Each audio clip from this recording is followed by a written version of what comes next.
мафијашка пресметка. Не знаат ништо повеќе. Значи се е уништено. Готово, крај. Не е готово, Деви. Не е готово. Премиерата е утре. Не е вечерва. Имаме уште една последна можност. Која можност? Немаме време, немаме актерка. Имаме Лорна. Лорна, мојата асистентка. Да? Беше покрај тебе на секоја проба. Го знае текстот на секоја сцена, го знае мизансценот, ги знае сите паузи. Ја гледаше Оливија како се мачи со улогата 3 месеци, таа знае се. Нич, Лорна не е актерка. Лорна носи кафе, дава текстови. Девид, секоја кафекуварка во Њујорк е подобра актерка од Оливија. Ајде, Деви, што можеме да изгубиме? Ако сакаме да ја спасиме представата, Мич ево право. Шоуто мора да продолжи. Добро, ајде. Ајде! Лорна. Денис.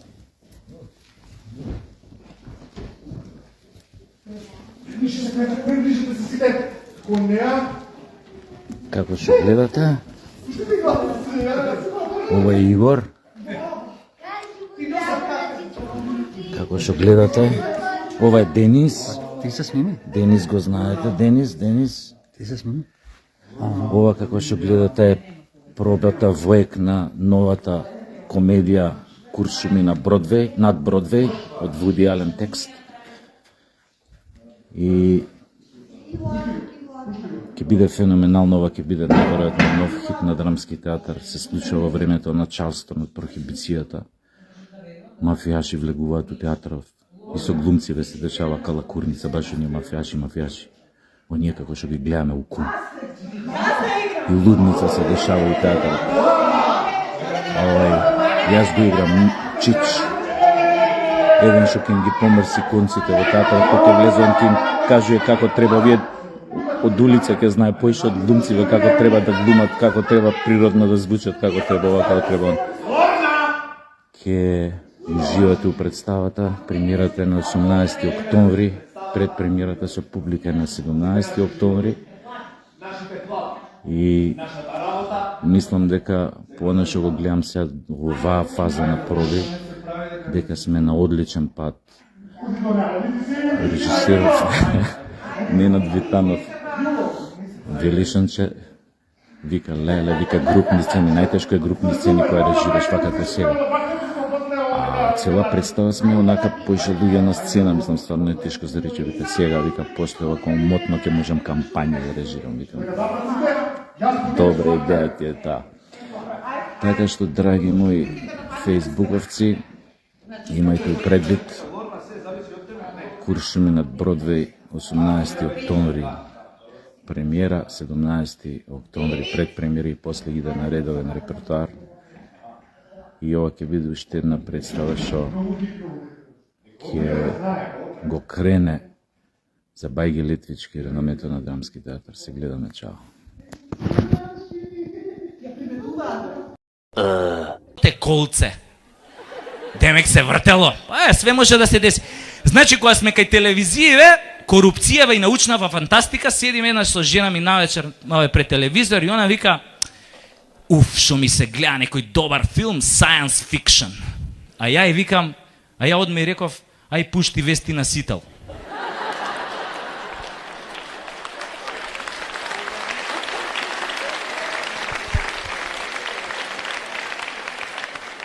Тамо, кој ќе се појави Латас, одма има некоја нова научна теза. Пошто он сега е доктор на науки, професор, тоа никако да го избегне да го каже која и да се појави. И он последно што докажал, дека овие кученца вако се раѓаат, сите се СДСМовци. Ама на 40 дена прогледуваат и стануеле ВМРО-вци. Еј, али што ми се деси пред 3 недели, луѓе? Абе лудило. Пуштам телевизија и слушам: Људи, вратија се Јохан. И јај што се врати човеков. Беше крив, не е битно. Важно се врати, нели, за негови арносе. Али луѓе, овие репортери бе на вести бе. Овие на телевизија бе, тој на Канал 5 бе, луѓе. Знаете ли како го најави доаѓањето негово бе? Нели се симиња авионов на аеродромов и овој репортеров. Еве го. Вратата се отвора. Ветре развигорче пирка. Срцата ни подскокнуваат од радост. Некои од нас добиваат блага аритмија. Устите се сушат. Разуздани млади хостеси прават пируети со леден чај во енцерите. Туку што една ластовичка се посра на мојот камерман. Еве го. Се појавува тази избриченото светло лице на нашиот Јохан. Слегува скала по скала. Конечно, стапнува на тлото на Александар Велики. Ова е мал чекор за Јохан, но голем за Македонија. Јохан е облечен во последниот модел на бутикот Хуго Хак Шевенинген. И жена му е облечена, сега за сега.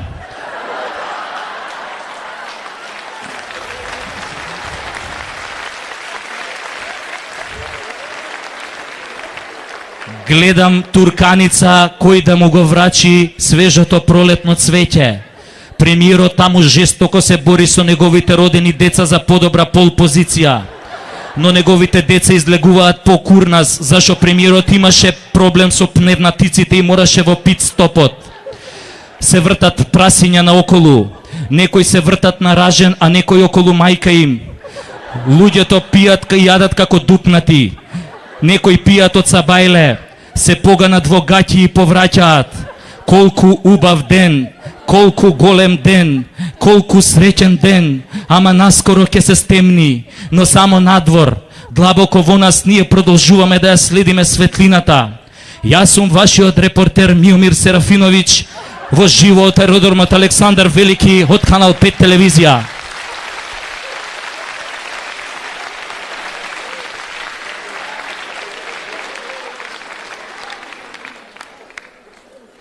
Не знам дали сте слушнале, ама имало корупција во здравството. Не знам за вас, моите деца изгледа слушнале.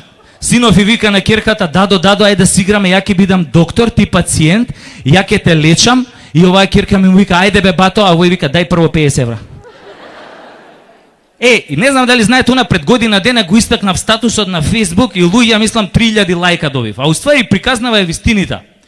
Мој пријател отиде на операција и влегол анестезиологов и го прашал, му рекол, вика, господине, вика, сакате од оваа поевтинава анестезија, што ја покрива фондов, или оваа поскапава, или од джеб што е овај? И овој му рекол, пријателов, па анестезија, дај ми оваа што ја покрива фондов. И овој анестезиологов рекол, добро, седнал до него, почнал да го гали и да му ја пее нани детенце. Али пред да влезе анестезиологов, влегол хирургов насамо. И кога го видел пријателов, му рекол, абе, докторе, вика, да бидеш нежен со мене, знаеш, прва операција ми е, а хирургов му рекол, ич да не се секираш, знам како се осеќаш и мене ми е прва. И овој му рекол, абе, како прва? Али овој му рекол, ич да не се секираш, глеј како ми спие руката. Али со оваа сечам. Ај, тури малце нешто така да ми се смири. И овој пријателов не знаел, му турил 500 евра. И овој кога ги видел париве, му рекол, брат, ја за толку пари пред да те сошијам и органите по фенг шуи ке ти ги наредам. А овој еден комши имам Фадил, го запиша овој син му на медицински факултет, и овој син му анатомија никако да положи, и овој професоров му рекол на син му, и да ми го викнеш татко ти. И отишол Фадил и му рекол, слушај професора, јас знам зашто си ме викал, јас знам да мој син е неки Ајнштајн. Али вика, ако може да му туриш една шеска да не изгуби годината, хеј. А овој професор му рекол, ма иш да не се секираш, бе, каква година да изгуби? Кој да изгуби година? Син ти да изгуби година? Па нема шанси, бе. Ајде да се кладиме 1000 евра дека нема да изгуби година.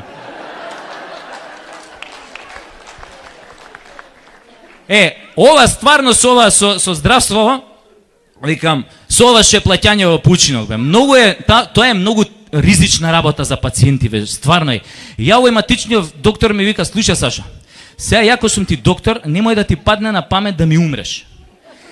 Зашо така ако ми умираат сите пациенти ќе останам без плата. И не дај Боже да легнеш да зема да те прегледува. Те прегледува онака, вика, па супер си, добар и ова е добро и срце и бели добро и ова е добро и ти стануваш, ако е добро, стануваш да се облечеш да си абе полежи уште малце да ти најдам нешто, билки ќе ти најдам. Значи ова со јавново здравство што го донесоа на таа гранка само го кренава приватново. Јавново го ништуваат за приватново да го кренат.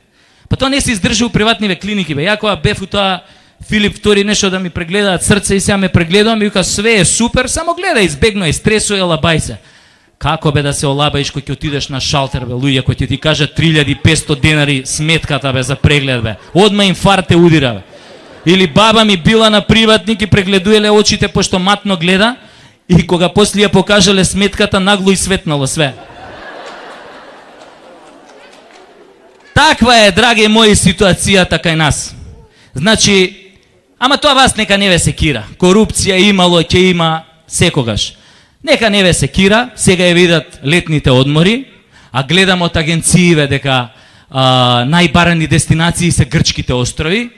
Ја немам ништо против грчките острови, само ве молам, отварајте 16 очи. Оти ако не сте геј и ако отидете на Миконос, може некој да ви го спиконос.